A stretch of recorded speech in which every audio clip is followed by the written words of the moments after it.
और कुछ किसानों की जमीनों पर जबरदस्ती कब्जा कर लिया।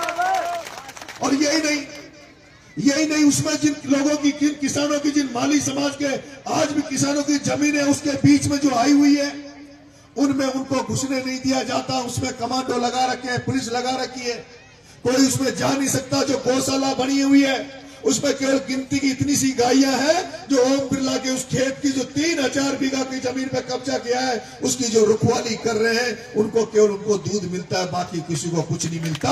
इतनी सी गौशाला है। लेकिन इतना ही नहीं, मैंने पूछा तो उन्होंने कहा कि साहब यहाँ पर एक पानी की समस्या है, पेयजल आई थी, यहाँ पर 167 करोड़ की पेयजल योजना आई, उस 167 करोड़ की पेयजल योजना पे भी ओम बिरला ने कब्जा कर लिया और वो पानी भी केवल उस 3000 बीघा में जाता है, उसके अलावा किसी किसान की खेत तक पानी नहीं जाता। तब मैं इस हड़ौती में आया, हड़ौती के युवाओं को जगा रहा हूं, यहाँ के किसानों को जगा रहा हूं, यहाँ के लोगों को कह रहा हूं कि अब तुम लोग जाग जाओ, तुम्हें राजनीतिक चेतना आनी चाहिए। वोट देने से पहले सोचो समझो कि किसको तुम वोट दे रहे हो, किसको नेता बना रहे हो। क्या तुम उस आदमी को वोट नहीं दे रहे जो तुम्हारे वोट से ताकतवर बनकर, तुम्हारे वोट से शक्तिशाली बनकर और तुम्हारी जमीनों को छीनने का काम कर रहा है, तुम्हारी जमीनों पे कब्जा करने का काम कर रहा है, तुम्हारे जो प्यासे खेत पड़े हैं उनमें जाने वाले पानी को रोकने का काम कर रहा है, उसको तो कम से कम पानी मत, उसको तो कम से कम वोट देकर ताकतवर मत बनाओ। और लेकिन जनता को पता नहीं जाग रही नहीं जाग रही, जनता को कितनी जागृति आ रही नहीं आ रही। लेकिन जिन पूंजीपतियों के खिलाफ, जिन व्यापारियों के खिलाफ मैं लड़ाई लड़ रहा हूं, नंगे पैर घूम रहा हूं, मैं चाहता हूं कि इन व्यापारियों को यहां से खदेड़ कर भगा दूं। और एक दिन ऐसा है जब यहाँ किसानों के बेटे राजनीति करे, किसानों के बेटे विधानसभा में जाए, किसानों के बेटे संसद में जाए, और जब किसानों के बेटे विधानसभा में जाएंगे, किसानों के बेटे संसद में जाएंगे, तो किसान का बेटा ही समझ सकता है कि जो फसल पूरी बो रहा है, गेहूं की फसल बो रहा है, सरसों की फसल बो रहा है, चने की फसल बो रहा है, जब उसमें गौ माताएं उसको भेड़ देती है, उसमें जंगली जानवर आकर उन फसलों को चौपट कर देते हैं, तब कोई किसान का बेटा विधानसभा लोकसभा में जाए, तभी वो उस किसान की पीड़ा को समझकर वहां उसकी बात उठा सकता है। लेकिन यहाँ किसानों के बेटे नहीं है। यहाँ तो एक किसान का बेटा चुनाव लड़ा था कोटा और बूंदी से। यहाँ एक किसान का बेटा चुनाव लड़ा कोटा बूंदी से, जिसका नाम था प्रहलाद गुंजल यहाँ चुनाव लड़ा। लोग कहते थे गुजर चुनाव लड़ रहा है, गुजर का बेटा चुनाव लड़ रहा है, मीणा इसको वोट नहीं देंगे, गुजर मीणा में फाट पड़ी हुई है, मन ठीक नहीं है। तो नरेश मीणा उस किसान के बेटे के लिए, उस प्रहलाद गुंजल के लिए गांव ढाणी गया और वोट मांगे। मैंने झोली फैलाई कि एक तरफ धन्ना सेठ पूंजीपति ओम बिरला खड़ा है, एक तरफ धन्ना सेठ ओम बिरला खड़ा है, दूसरी तरफ एक किसान का बेटा प्रहलाद गुंजल खड़ा है। उस प्रहलाद गुंजल को जिता देना। अगर प्रहलाद गुंजल को जिता दोगे तो वो तुम्हारे किसान भाइयों, तुम्हारी संसद में भी आवाज उठाएगा, विधानसभा में भी आवाज उठाएगा। आज प्रहलाद गुंजल अगर सांसद कोटा का बन जाता, अगर प्रहलाद गुंजल सांसद कोटा का बन जाता, तो मुझे कांग्रेस छोड़नी नहीं पड़ती। अगर वो गुंजल कोटा का सांसद होता तो नरेश मीणा को देवली उनियारा में कांग्रेस का टिकट मिल जाता और नरेश मीणा देवली उनियारा से विधायक होता। और लेकिन ये प्रहलाद गुंजल नरेश मीणा की जोड़ी को जो तोड़ने का प्रयास किया गया, नरेश मीणा प्रहलाद गुंजल एक जगह कैसे बैठ गए, इनको अलग अलग कर दो। नरेश मीणा सचिन पायलट एक जगह कैसे बैठ रहे, ये अगर दोनों नरेश मीणा सचिन पायलट एक रहे, नरेश मीणा प्रहलाद गुंजल एक रहे, और जिस तरह से गुजर मीणा में मतभेद पैदा करने का प्रयास किया, अगर वो दोनों जातियां जो दोनों किसान कौम है, अगर गुजर मीणा एक हो गए तो ना तो ओम बिरला बचेगा, ना धारीवाल बचेगा, ना भाया बचेगा, ना सिंघवी बचेगा। इसलिए पहले प्रहलाद गुंजल को हरवा दिया।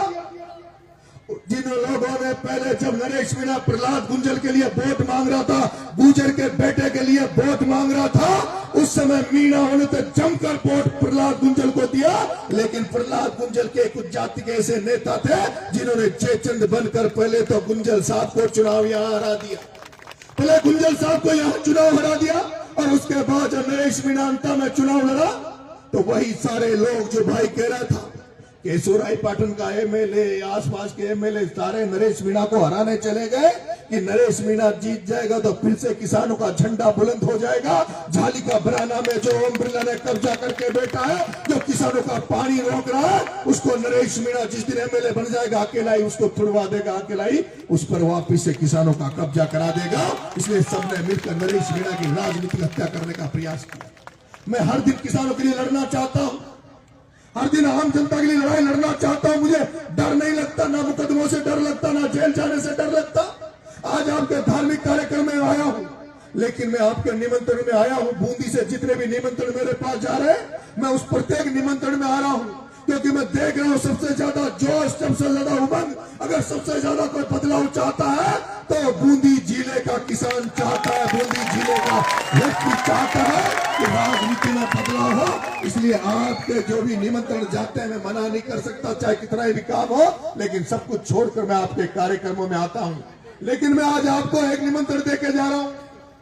मेरे जो युवा साथी है पंच पटेलों, मैं आपको निमंत्रण देके जा रहा हूं कि 30 तारीख को, 30 जनवरी को जो आपके पास में जो कोटली चौराया है, सोप थाना है, कोटली चौराया जो सोप थाना है, उस थानेदार ने, थाने के लोगों ने 2 जीपें भरकर एक मीणा समाज के घर में घुस गए।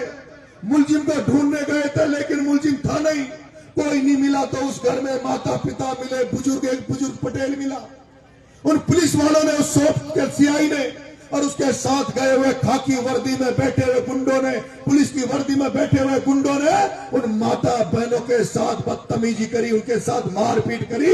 एक 7 महीने की एक प्रेग्नेंट महिला, एक महिला जिसके पेट में 7 महीने का बच्चा था, उस मां को मारा, उस बहू को मारा, और रात को उन महिलाओं को और उन बुजुर्गों को लेकर थाने में चले गए। रात भर उनके साथ पट्टे दिए, मारपीट करी और सुबह 151 में छोड़ दिया।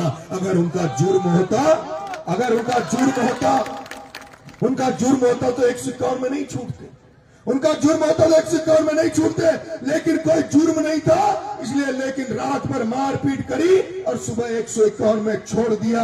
और वो जो अन्याय हुआ, वो अत्याचार हुआ, वो वहां हुआ जहां से मुझे देवली उनियारा से 60,000 लोगों ने मुझे वोट दिया। जब मेरे पास ये कल मामला आया कि साहब एक गरीब के साथ, एक गरीब बाप के साथ इस तरह से पुलिस ने हरकत करी है, मैंने कल ही घोषणा करी है कि 30 तारीख को जन आंदोलन करूंगा।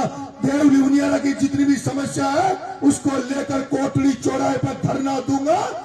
30 तारीख के पहले उस थानेदार का, उस खाकी वर्दी में बैठे हुए गुंडों का या तो ऐसा इलाज कर दिया जाए, उनको सस्पेंड कर दिया जाए, उन पे मुकदमे लगाए जाए कि दोबारा किसी की हिम्मत नहीं हो, दोबारा किसी गरीब पर हाथ उठाने की जरूरत पुलिस नहीं करे। तो क्या आप लोग 30 तारीख को मेरे निमंत्रण पे आओगे?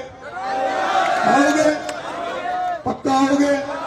मैं पहला कार्यक्रम है जिसमें आपको निमंत्रण देके पीले चावल देके जा रहा हूं। वैसे तो आप लोग मेरे लिए अंता भी गए हो, आप लोग हर आंदोलन में, हर धरने प्रदर्शन में मेरे लिए जाते हो। कौन कौन मेरे साथ अब तक रैलियों में गए, चुनाव में गए? इतने सारे लोग गए। तो कोटली तो आपके बगल में पड़ेगा, तो साधन लगाने पड़ेंगे, खुद आ जाओगे? पक्का आ जाओगे? जैसे मैं आज आपके निमंत्रण पे सब साथियों के साथ आज आपके गांव में आया हूं, आपकी पंचायत में आया हूं। वो लड़ाई मेरी नहीं है, मैं मेरे काम के लिए नहीं बुला रहा, और मैं मेरी जिंदगी में मैं केवल चुनाव लड़ता हूं जब आप लोग मेरी मदद करते हो। लेकिन मुझे व्यक्तिगत तौर पर कभी मैं आपको याद नहीं करूंगा। हाँ, कभी घर में कोई ब्याह शादी होगी तो मांडे के लिए जरूर नूता देने आपको आऊंगा। लेकिन मैं जब लोगों के लिए लड़ता हूं, जनता के लिए लड़ता हूं, क्योंकि आज हम लोग, उनको हमारी जरूरत है, कल आपको जरूरत पड़ेगी। तो कल जब मैं यहाँ आपके लिए भी लड़ने आऊंगा, तब भी मैं लोगों को लेके आऊंगा, तो हजारों लोग आपके लिए भी आएंगे। इसलिए आज आप सबको देवली उनियारा की जनता की तरफ से निमंत्रण देके जा रहा हूं कि कोटली जरूर पधारना। 30 जनवरी को 12 बजे आपको आना है। बहुत बहुत धन्यवाद। राम राम साहब, आशीर्वाद बनाए रखना, माता बहनों कृपा बनाए रखना। और लुगड़े फेर लुगड़िया